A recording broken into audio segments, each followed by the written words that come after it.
A lot of what I've noticed in terms of building credibility, it really stems from our level of own personal confidence.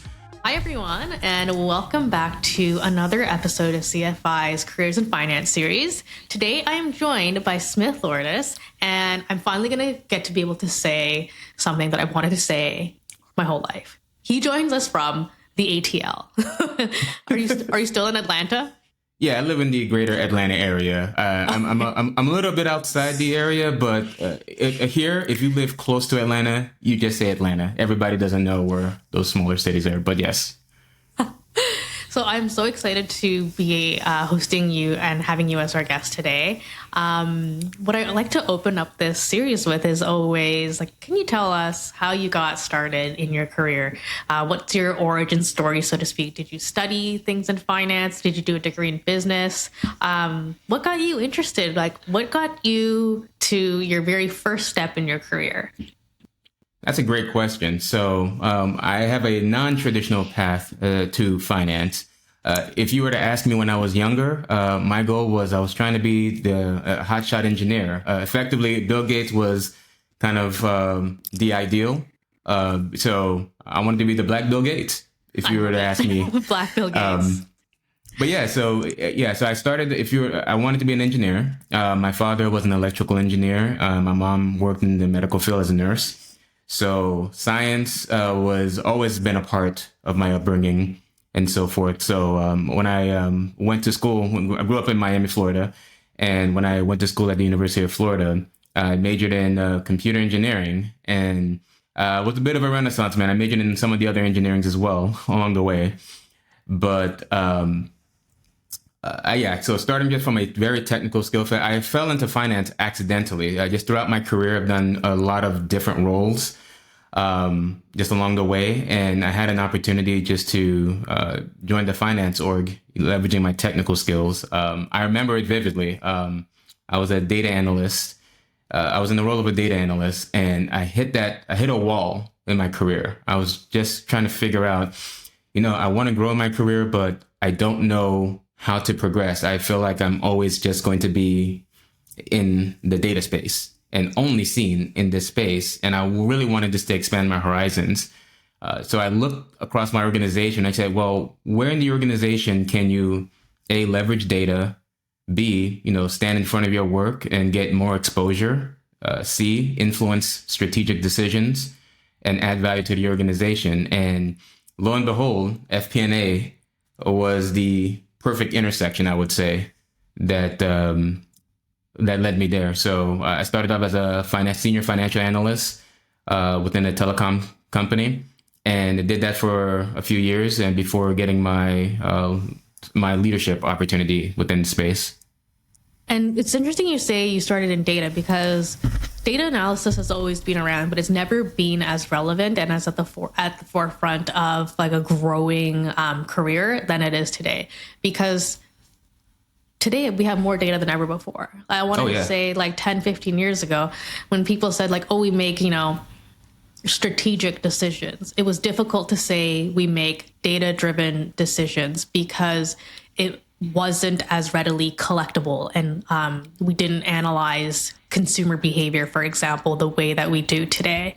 But with data, it's so interesting because I remember when I used to work in debt capital markets. My colleague that sat beside me, one day maybe he'll listen to this. Hey, Josh.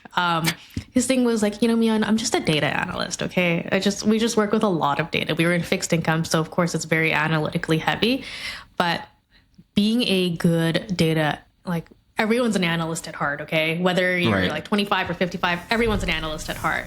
But data analysis was so key, and being able to learn to not just work with data, but being able to get a really disparate, like kind of makes no sense piece of data set and get it to a high quality, like blessed data set, and then work with analyzing that and splicing it, dicing it in many different ways.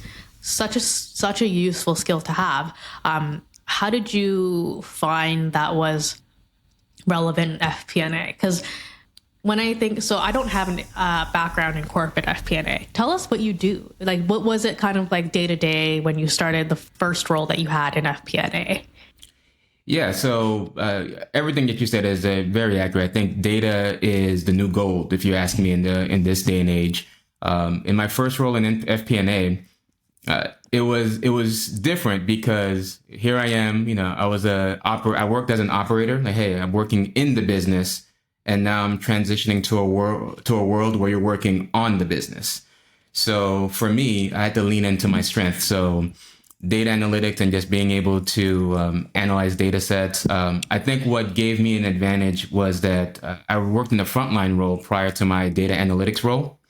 So I had more context in terms of the information. I think one of the challenges is you can see a mountain, a sea of data, but if you can't see the story that it's shaping up, you can't add value.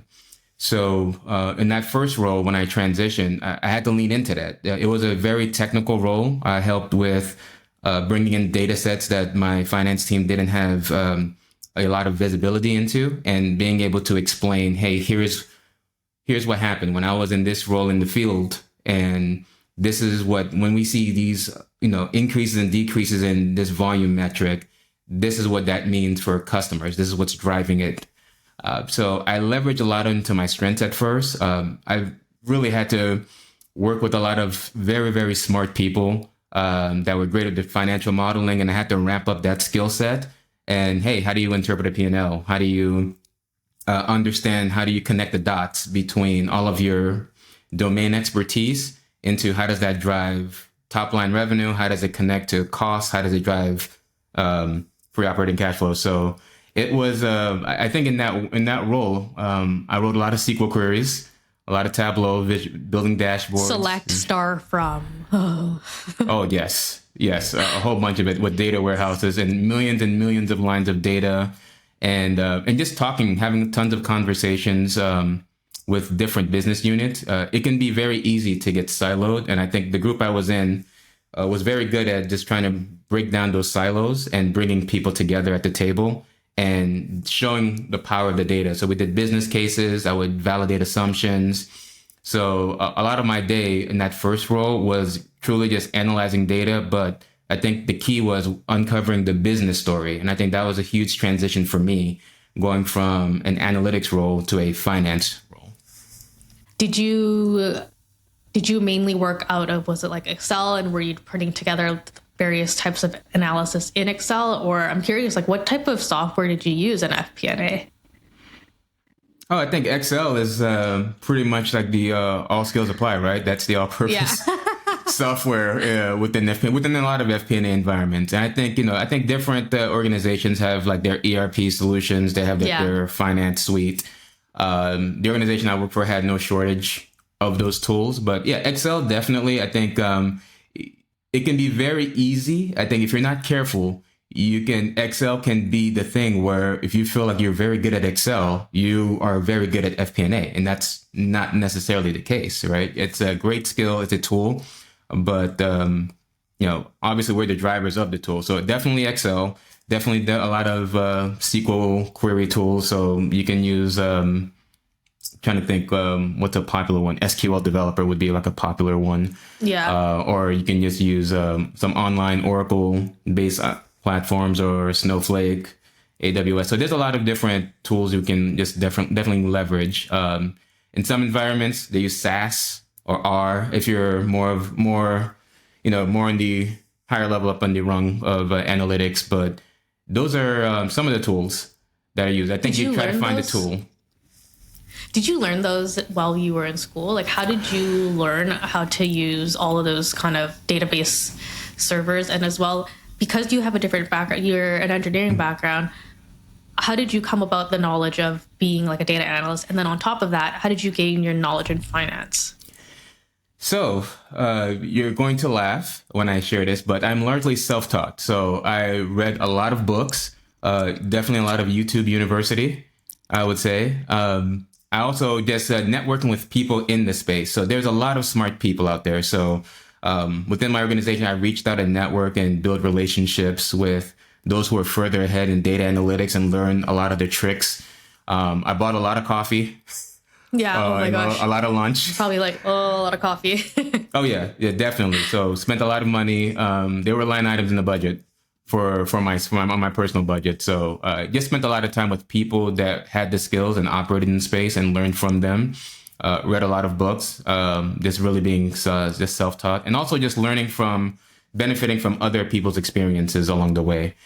So I think a large part of that, I think my experience in academia is that it tends to be highly theoretical, and finance is such a broad space. Most people, when you think finance, you're only thinking of Wall Street or investment banking. Not many people think of FP&A as a specific skill or a specific career field within the finance space. So what I found very interesting is that it's a lot of it tends to be either on the job training or use case if you're working on a project working on different projects, or we're just being self-taught. And then so tell us about how you went from, so you were at Cox Communications, right? And Yes. you were there for quite some time. And you eventually became a manager of FP&A. Tell us about that experience and just what kind of springboarded you into that role. Yeah, so it's funny because being an individual contributor for the bulk of my career, you think that, hey, you know what, this is the way to go. Build up the technical skills, do great work, and that's how you get to leadership. And what I learned in my transition from individual contributor to now managing, when now you have a team, you're leading a team of people, is that what got you there will not keep you there.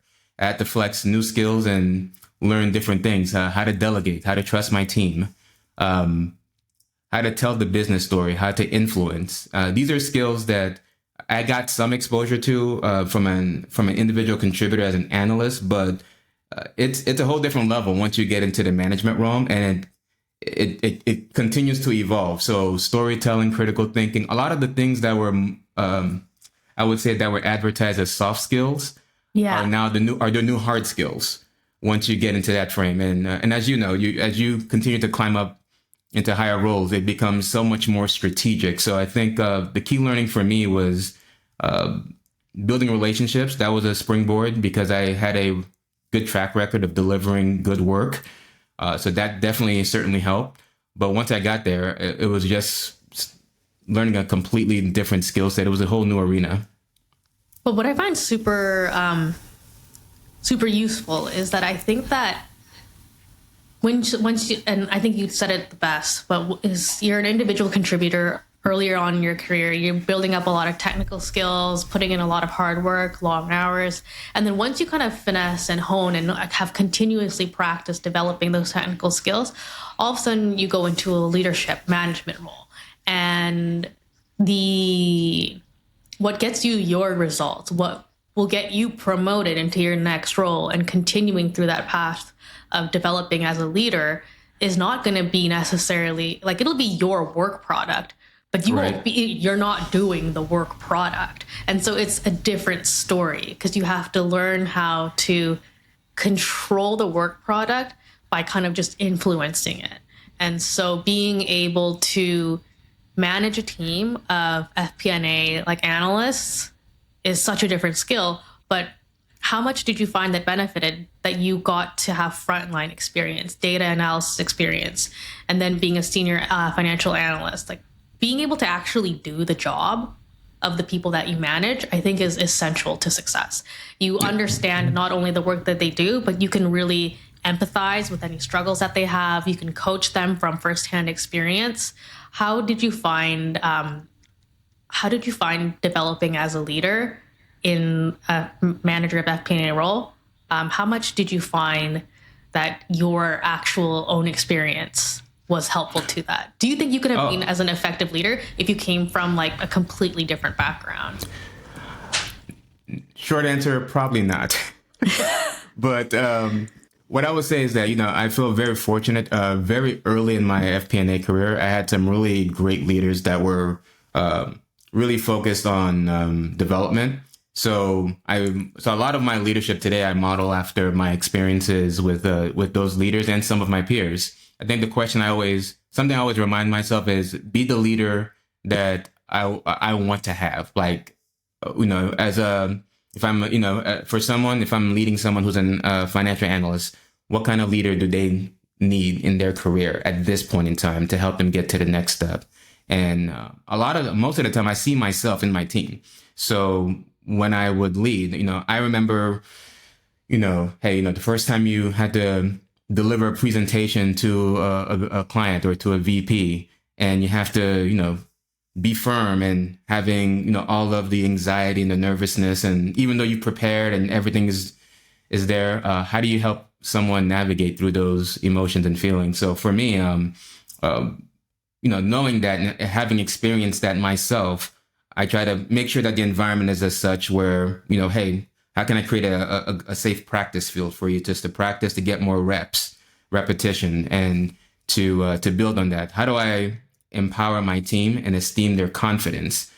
Because a lot of what I've noticed in terms of building credibility, it really stems from our level of own personal confidence.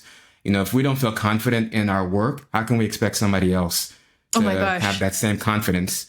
I used to say that exact same thing to my team. Yeah. Yeah. So for me, I think because of I've had some great leaders that I model myself at, and I add my own flavor to it as well. But I think because of those experiences, I think it would have been much more difficult, not impossible, but because I've had those mentors and because I've had those positive examples, it's allowed me just to be able to be a more effective leader and to connect with my people. Because otherwise, it can be very easy just to kind of just look through the lens of, hey, just black and white. The work is done or it's not, or it's right or wrong, right? It can be very easy to have the empathy, as you mentioned.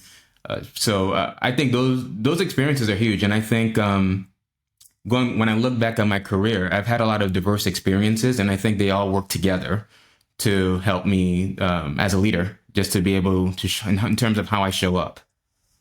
And I think it's a really wonderful point that you mentioned. Some people are focused on everyone has their own style of management, and just as much as everyone's a unique person, but some people show up to work as leading a team as like, this is my team and this is my leadership style.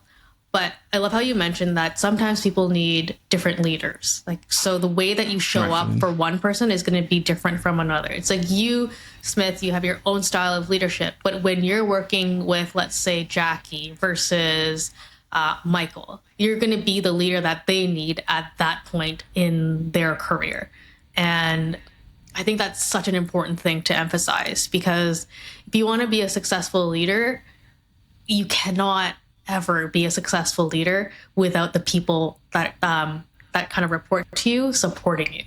And it is so important, I think, for people to recognize and appreciate the importance of what you just said, showing up as the leader that they need, like being the leader that you wish you had when you needed them. Because everyone can be a good leader, but I think the difference between a good and great leader is that you recognize the people that you're leading, they need a different person at different points in their career. And so it's like, I just think that's a really wonderful point. Yeah, absolutely. I think it's critical. It's because I think I think everybody's at different points in their career journey. And, I think that you never want to put a ceiling on anyone's growth, because at any given point in time, you don't know, unless you know what's going on with a person, you don't know what's going on with them inside their minds or in their personal life. Like, for example, for myself, there were times where I've had either just specific challenges in early career, and, having a leader that was able just to recognize and just say, well, okay, well, Smith needs this, for this period of time, Smith needs this is a period of time where Smith needs added support and encouragement. And then, once you get through that point, okay, now this is a time where we need to challenge and so forth. So I think you're right on. I think that's very key, that definitely being adaptable and just kind of just reading the room. Yeah, I think that's a very important thing. And think even just from a leadership standpoint, I think knowing your people, being really invested, I think that, which is hard because there's a lot of competing priorities from a business standpoint. And if you have a large team, it's difficult to connect with everybody as closely as you'd like, but I think it's very critical to the extent that you can is to build a firm relationship. Just build a solid relationship where you can understand what drives a person, what motivates them, and what can be what can push them to greatness. And so FP&A is becoming a really, really popular career path for people to go into these days. And I think I would say, like 5, 10, 15 years ago, if you went to economics program or business program, the whole thing was like, after I graduate, everyone's like, oh, I want to go into investment banking. That was like a big thing. But now I think, well, in a room of like 100 business students, if you said, okay, like who knows what like investment banking is, like who knows what private equity is, most people would like almost everyone would have their hand up for investment banking. Like, I want to go into that. And then PE, there'd be like a little bit less, but then you would say like, okay, so those are 2 very well-known paths. Can somebody list me 3 other paths that you might be able to take? And someone might be like, I don't know, accounting, go into audit. But then people just like generally did not know. And back then, when you wanted to explore career paths, we were doing like real coffee chats. Like, for example, when I was looking at different careers back in, like 2010s, well, maybe 2012 or a little later, when I go to meet someone to have a coffee chat, I'm physically going there and buying the coffee and having the caffeine. And the knowledge that I gain is unique to me. Like, if I'm not going to be able to repeat it in the exact same way, but the information that I get from that person is the information that I get. It's going to be different from if someone else has a coffee chat with them the next week. But with this podcast, what I found is that this is the most accessible coffee chat in the world. You have an internet connection. You can meet anyone. You can meet Smith. You can meet me. You can meet anyone at CFI. It just makes it so much easier. But FP&A has been coming up and people are really, really curious about it. And I was wondering if you could give our listeners an idea of what the day-to-day might look like for a senior financial analyst. And we've already talked about it a bit, but like as you go from the senior financial analyst to a manager, how does that career shift in terms of the work that you do day-to-day? We get that it's kind of like from individual contributor to more leader, but we'd love to know, I think people would love to know, what is the actual day-to-day like if I were to join any sort of company in FP&A today? What would make someone successful and what does that day-to-day look like? Yeah, so I think that there's every organization is different. Every industry has their own nuances. So I think I'll probably touch up on some things that are overlap. I think for FP&A, you got to have a curious mindset. I think the transition from analyst to manager, you're wearing more hats. I think it's easy just to focus on just being, hey, I'm the one that creates the financial model, right? Or I may present this one deck in month end, or it could be I did this analysis or a business case. And I think those are very good, solid examples and great work. But I think once you get in terms of manager and beyond, you have to take a step back and think more, so much more strategic, I think would be the way I would describe it. So if I had to distill everything down into 4 things, when you're an analyst, it can be very easy to be in the tactical. You're closer to the information, you're closer to the weeds, and you have some strategic influence. But once you get into the upper levels, you now have to be a stronger catalyst of the business. You have to figure out how do you drive conversations. You're always a steward of the business. Well, now that's upper level. You have to figure out ways in terms of looking at data, understanding, hey, what did we not catch in the past that we can improve on? And from a process standpoint, how can we be better stewards moving forward? You have to be strategist, right? You have to have your strategy cap on and thinking about how does this affect the next 12 to 18 months or 3 to 5 years. And then obviously, I think that as an operator, working with clients, working with those who are operating in the business, having strong and tight relationships with them. So I think as we kind of go up the leadership ladder, those 4 areas those are more pronounced, I would say. Whereas from an analyst, you can, from people I've spoken with, it can be very easy. Just, hey, I put my time in, and then, hey, and I just head home. Whereas once you get into those upper roles, I don't know if you've ever felt the need to turn your mind off when you're constantly thinking about the business and you're thinking of, well, what if this works? What if we tried this? You know what? Or here are some new opportunities I'm seeing, or I heard this in this conversation. How can I help this other client? Like it's really very holistic, I would say. So I think those are just some commonalities I would say for anyone who is trying to make the pivot or the transition rather from analyst to manager and beyond, or to leader, is focus on those four areas. How can I be a stronger catalyst to the business? How can I be a better strategist to the business? How can I work with the people who are operating it? How can how good are those relationships? How can I help them achieve their objectives? And ultimately, how are we good stewards of the business? And so I'm going to ask you another question. This one's going to be more specific, but I would love to understand.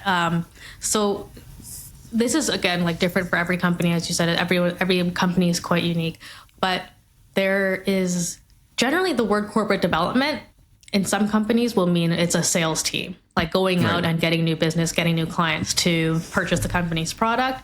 But there's also a separate kind of department that might be called corporate development, and they mainly focus on M&A for the business. So for example, if you're at a large pulp and paper company, you might be going to look to purchase other huge pulp and paper companies like a Domtar or whoever.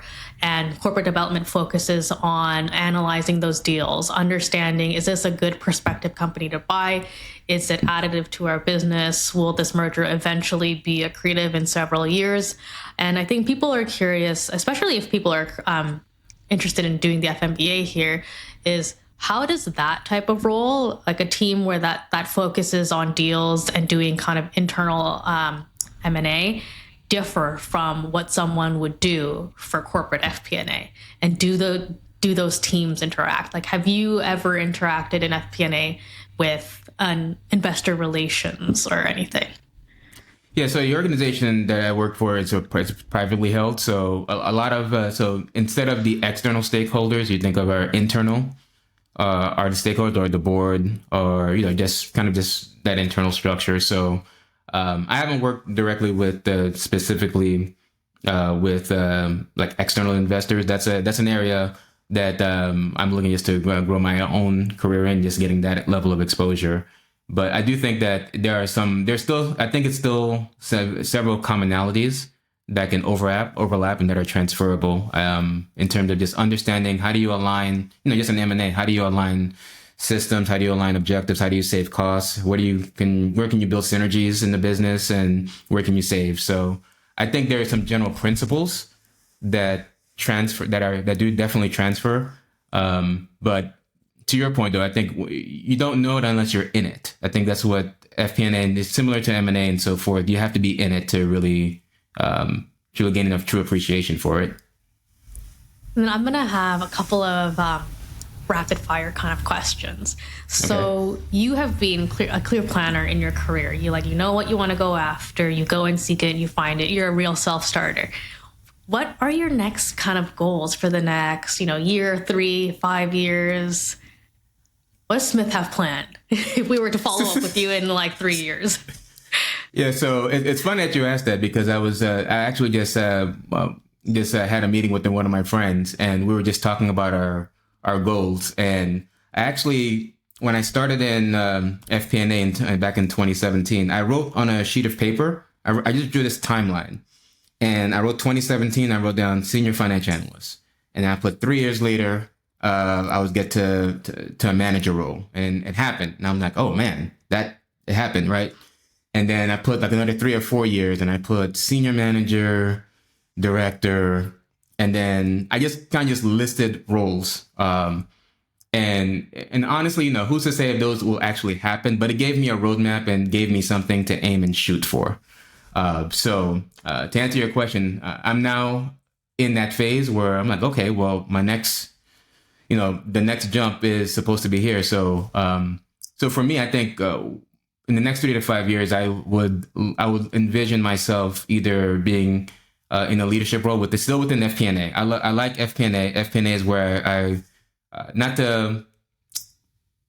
I wouldn't cap my ceiling or say that I wouldn't go and venture off into anything else, but I truly have a passion for FP&A and would love to grow within the space. So I aspire to be a leader still within FP&A at the executive level or higher. So that could be director, it could be VP, could be whatever. I want to be wherever I can be at an influence, leverage data to influence the business and strategic decisions.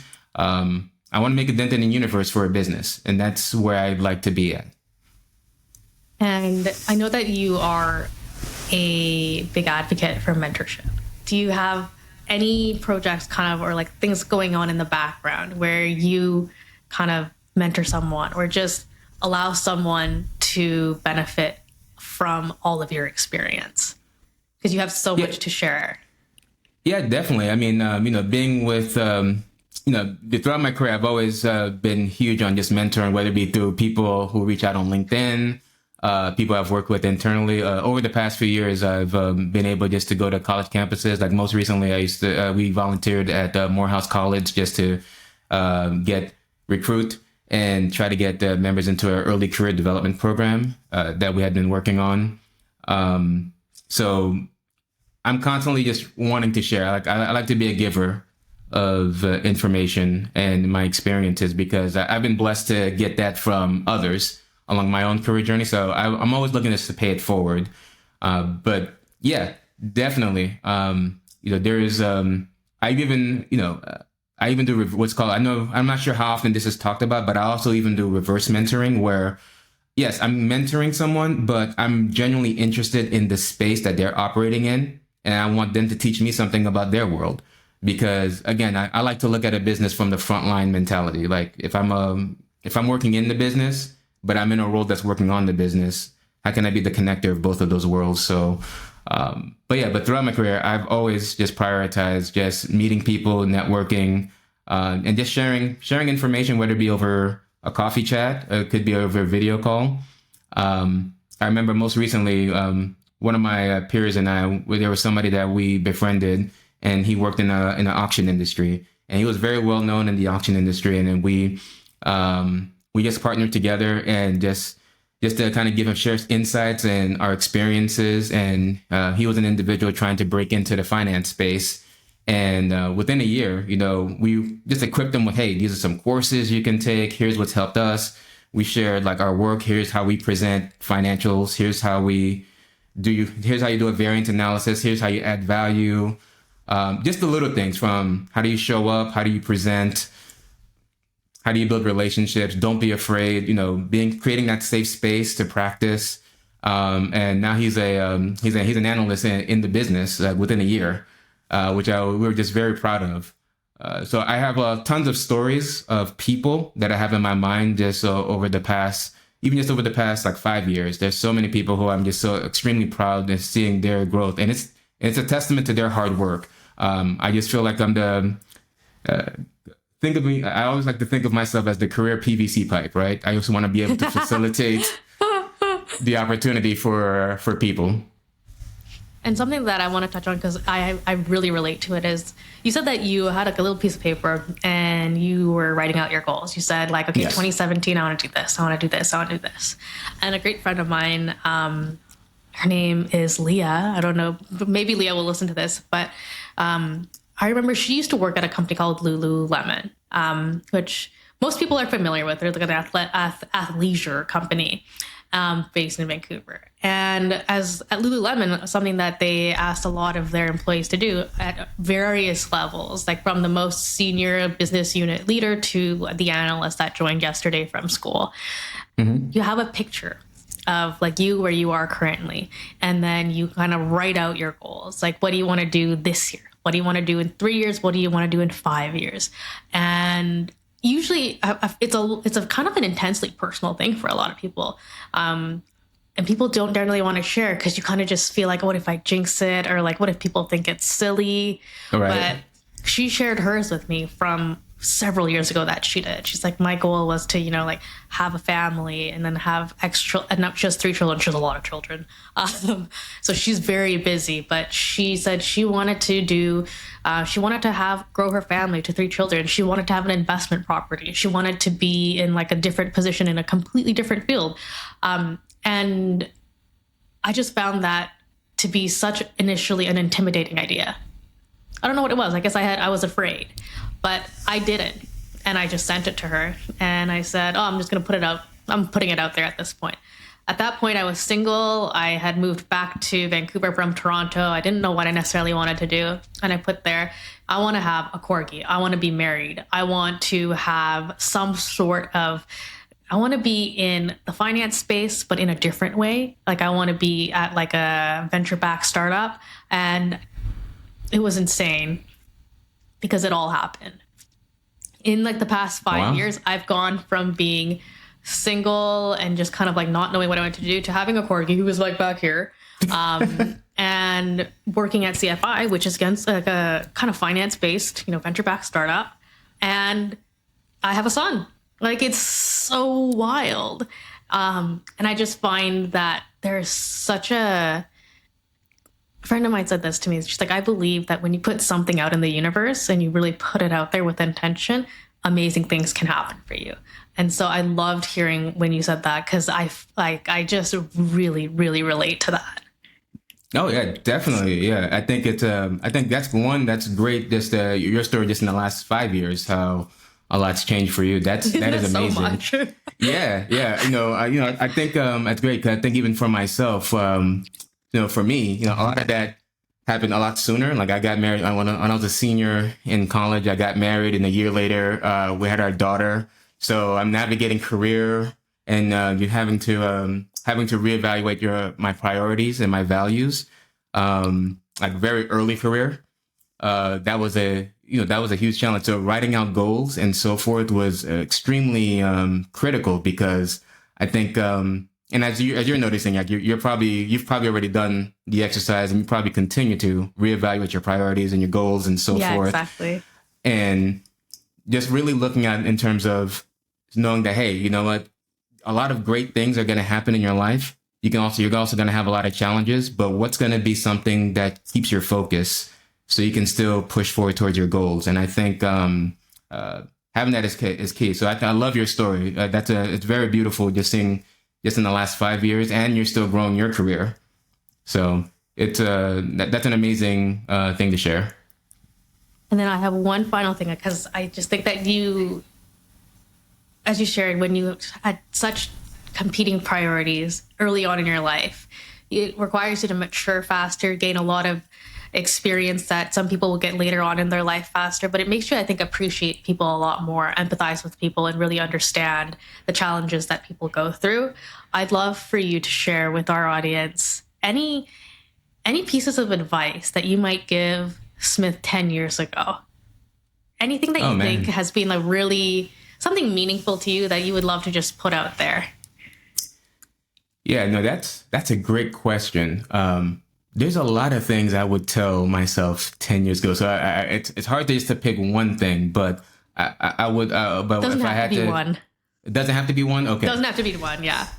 Okay, so what I would probably tell myself 10 years ago is that one, just remind myself that, hey, everything's going to be okay. I think it's just because I think, 10 years ago, I think I was going through a transition. I, moved from Florida to Atlanta, had my son, and we had a lot of challenges just during that time. So it's sometimes when you're going through a period of adversity, it's hard to see the other side of it. But I think a lot of times, our goals are on the other side of our adversity. So I think I would tell myself that. Secondly, I would probably tell myself, even to that point, I would tell myself, hey, take more risk. I think, just continue just to challenge yourself, push yourself, take more risk, get more exposure out there. And then lastly, I would say is to be very strategic, be more strategic in the relationships that you build from a professional standpoint. I think that a lot of in today's job market, how they've said that, hey, it's not, it's who you know, and so forth. Yeah. And I think in this market, I think that, I think it really rings true. I think just building real solid relationships, just because you connect with somebody on LinkedIn, or just because you know a name of somebody, or that you had one conversation, does not mean it's a relationship. I think, just understanding how do you cultivate those relationships? How do you add value to other people, and which inevitably will add value to yourself. So I think those are three things I would tell myself 10 years ago today. Oh my God, I love it. And the whole idea of it's going to be okay. And the soundbite that I love is that our goals are often on the other side of our adversity. And so no matter whoever is listening today, if you're in a stressful place in your life, whether it's through academics, career, family, whatever it is, I think that's so important. It's so simple, but to keep in mind, our goals are on the other side of our adversity. Push forward and move forward. For me, the goal that's on the other side of my adversity is my 16-month-old son is all of a sudden, who's been a great sleeper, is like waking up screaming. And it's supposed to be a phase. It's supposed to be a sleep regression. But like, this has been going on for like 5 days. And I just have to keep reminding myself, our goals are on the other side of our adversity. He's going through a developmental milestone. This won't be forever, although it feels like forever. And like, just to like, enjoy the moment. Everything is going to be okay, regardless of whether you're talking about tackling personal goals, professional goals. The best mindset that you could ever have is our goals are often on the other side of our adversity. You got there, you'll figure it out. And yeah, so that has been our podcast for today. I have enjoyed this time so much, and I can't think of a better way to wrap that up. I think that's been one of the most meaningful podcasts for our listeners. So everyone, until next time, this has been Mion, this has been Smith, and I will see you guys again in another episode. Thanks for joining us today. We hope you enjoyed the conversation. FinPod is brought to you by Corporate Finance Institute, the #1 rated online provider of finance and banking training, certifications, and productivity tools.